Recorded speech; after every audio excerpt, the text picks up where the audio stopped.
Un pauvre bûcheron vivait avec sa femme et ses 3 filles dans une petite cabane en bordure d'une forêt isolée.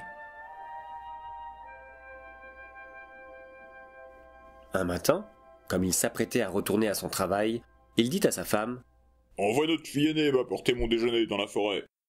Sans cela, je n'arriverai pas à terminer. Pour éviter qu'elle se perde, je vais emporter un sachet de millet, que je vais égrener tout le long du chemin. » Quand le soleil fut haut dans le ciel, la jeune fille se mit en route avec un pot de soupe. Mais les moineaux des champs et des bois, les alouettes et les pinsons, les merles et les serins avaient depuis longtemps picoré les grains de millet, si bien qu'elle n'en trouva plus trace. Elle continua donc d'avancer au petit bonheur, jusqu'à ce que le soleil se couche et qu'arrive la nuit.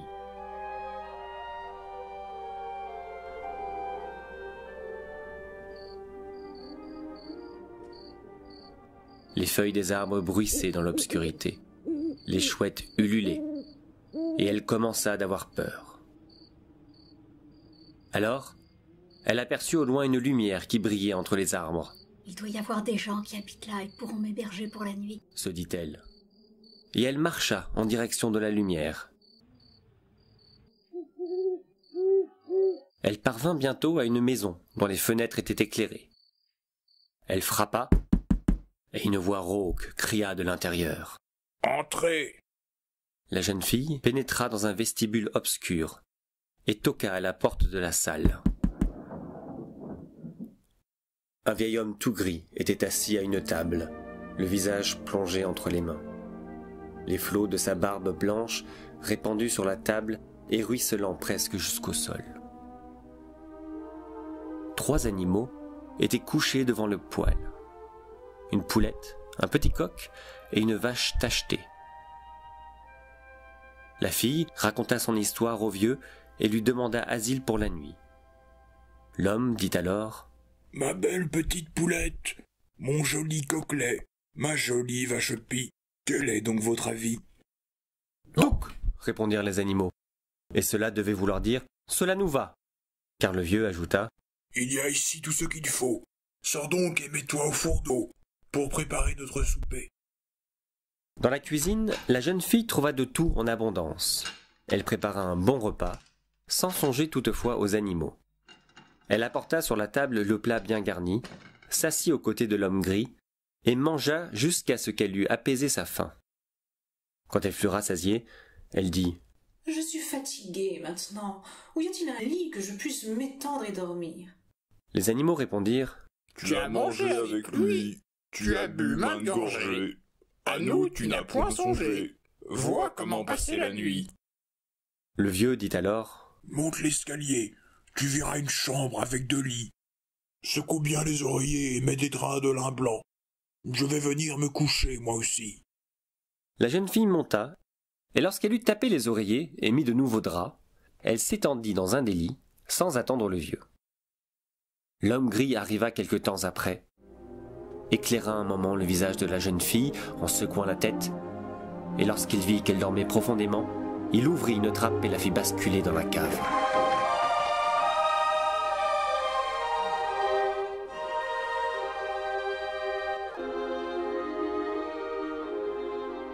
Quand le bûcheron revint chez lui tard dans la soirée, il reprocha à sa femme de l'avoir laissé jeûner tout le jour. « Je n'y suis pour rien, » répondit-elle. « Notre fille est partie à midi avec ton déjeuner. Elle a dû se perdre en route. Elle sera de retour demain. » Le lendemain, le bûcheron se leva avant le jour pour se rendre dans la forêt et exigea que leur seconde fille lui apportât son déjeuner à midi. « Je vais prendre un sachet de lentilles cette fois. Leurs grains sont plus gros que ceux du millet. Notre fille les verra mieux et ne risquera pas de perdre son chemin. » À l'heure du déjeuner, la fille partit avec le repas de son père.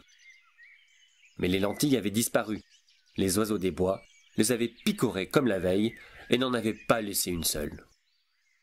La jeune fille erra de ci, de là, jusqu'à la tombée de la nuit. Et elle aussi, elle parvint à la maison du vieux. On lui cria également d'entrer, et elle demanda à son tour à manger et à s'abriter pour la nuit. L'homme à la barbe blanche interrogea à nouveau ses animaux. Les animaux répondirent encore « Touc !» et tout se passa comme la veille. La fille prépara un bon repas, mangea, et but avec le vieux sans se préoccuper des bêtes. Et lorsqu'elle demanda où elle pourrait dormir, ils répondirent « Tu as mangé avec lui, tu as bu maintes gorgées. À nous, tu n'as point songé.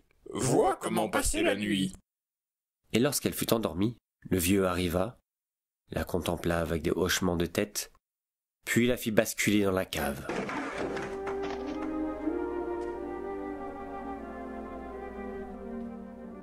Le troisième jour, le bûcheron dit à sa femme « Envoie-moi aujourd'hui notre plus jeune enfant. Elle a toujours été bonne et obéissante. Celle-là restera sur la bonne route, au lieu de papillonner à droite et à gauche, comme ces écervelés de sœurs. » La mère ne voulait pas, et protestait. « Faut-il que je perde aussi ma fille préférée ?» « Sois sans crainte, elle ne se perdra pas. Elle est bien trop intelligente et sensée pour cela. En plus, j'emporterai et je sèmerai cette fois des petits pois. Ils sont encore plus gros que les lentilles. Ils lui indiqueront bien la route. » Mais lorsque la jeune fille sortit, son panier au bras, les pois se trouvaient depuis belle lurette dans le jabot des tourterelles des bois, si bien qu'elle ne savait pas quelle direction prendre.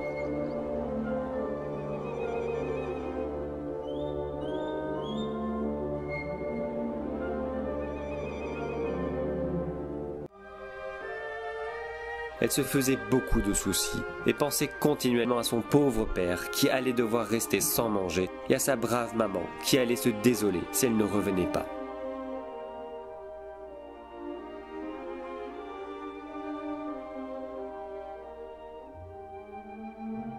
Finalement, à la tombée du jour, elle aperçut dans l'obscurité la petite lumière et parvint à la maison.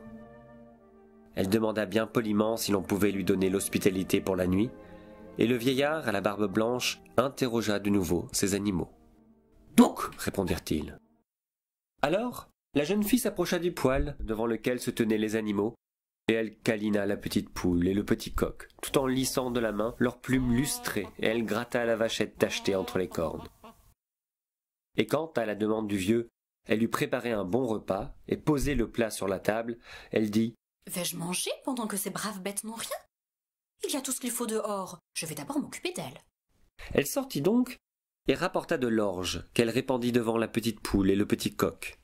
Puis, elle alla chercher pour la vache toute une brassée de foin odorant. « Régalez-vous, mes braves bêtes, » dit-elle. « et vous allez avoir de l'eau bien fraîche pour étancher votre soif. » Là-dessus, elle apporta un seau rempli d'eau. La petite poule et le coquelet sautèrent aussitôt sur le bord du seau, plongèrent leur bec puis renversèrent leur petite tête en arrière, comme font les oiseaux pour boire, et la vache tachetée but elle aussi une bonne lampée. La jeune fille attendit qu'ils eussent fini pour s'asseoir auprès du vieil homme, et elle mangea ce qu'il lui avait laissé. Bientôt, la petite poule et le coquelet cachèrent leur petite tête sous l'aile, cependant que la vache tachetée commençait à cligner des yeux. Alors, la jeune fille dit « Ne devrions-nous pas aller nous reposer ? Ma belle petite poulette, mon joli coquelet, ma jolie vache pie, quel est donc votre avis ?» Les animaux répondirent « Donc !» Tu as mangé avec nous, tu as bu avec nous, tu as songé à autrui. Passe donc une bonne nuit. Alors, la jeune fille monta l'escalier, secoua les oreillers de plumes, mit des draps de lin tout frais, et quand elle eut fini, arriva le vieux qui se coucha dans un des lits, avec sa barbe blanche qui lui arrivait aux pieds. La jeune fille se coucha dans l'autre lit, fit sa prière et s'endormit.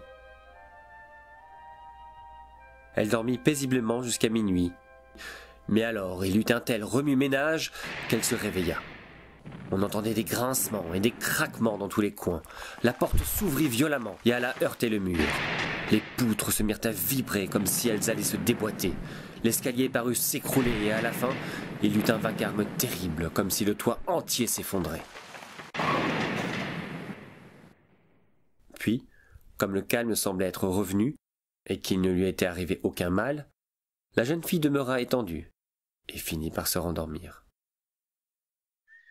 Mais le lendemain, quand elle se réveilla dans la lumière radieuse du matin et qu'elle ouvrit les yeux, qu'aperçut-elle ? Elle se trouvait dans une immense pièce où tout resplendissait d'un éclat princier. Des fleurs d'or s'élançaient jusqu'au plafond sur la soie verte des murs. Le lit était d'ivoire et recouvert de velours rouge, et sur une chaise à côté d'elle était posée une paire de pantoufles brodées de perles. La jeune fille crut qu'elle rêvait encore, mais à ce moment entrèrent 3 serviteurs richement vêtus qui lui demandèrent quels étaient ses ordres. « Vous pouvez partir, Répondit-elle. je vais me lever de préparer la soupe du vieil homme et nourrir Belle Poulette, Joli Coquelet et Jolie Vache-Pie. » Elle se dit que le vieil homme devait être déjà debout et regarda en direction de l'autre lit. Mais il n'y était pas. À sa place était couché un étranger. Et tandis qu'elle le regardait et voyait à quel point il était jeune et beau, il se réveilla, se redressa et lui dit « Je suis fils de roi. Une méchante sorcière m'avait jeté un sort en me condamnant à vivre dans la forêt sous les traits d'un vieil homme. Je ne pouvais être entouré de personne d'autre que de mes 3 serviteurs, ayant revêtu l'apparence d'une poule, d'un coq et d'une vache tachetée. L'enchantement ne devait cesser que lorsqu'il viendrait une jeune fille au cœur suffisamment bon pour se montrer généreuse, non pas seulement avec les humains, mais également avec les animaux. Tu as été cette jeune fille. Et aujourd'hui à minuit, nous avons tous été délivrés grâce à toi. Et la vieille maison de la forêt est redevenue palais royal. » Lorsqu'ils se furent levés, le prince ordonna à ses serviteurs d'aller chercher les parents de la jeune fille pour la noce qui allait avoir lieu. « Mais où sont passées mes sœurs ?» demanda-t-elle. « Je les ai enfermées dans la cave, » répondit-il. « Demain, on les conduira dans la forêt. Elles devront y travailler comme servantes chez un charbonnier, jusqu'à ce qu'elles soient devenues meilleures et ne laissent plus les pauvres bêtes mourir de faim. »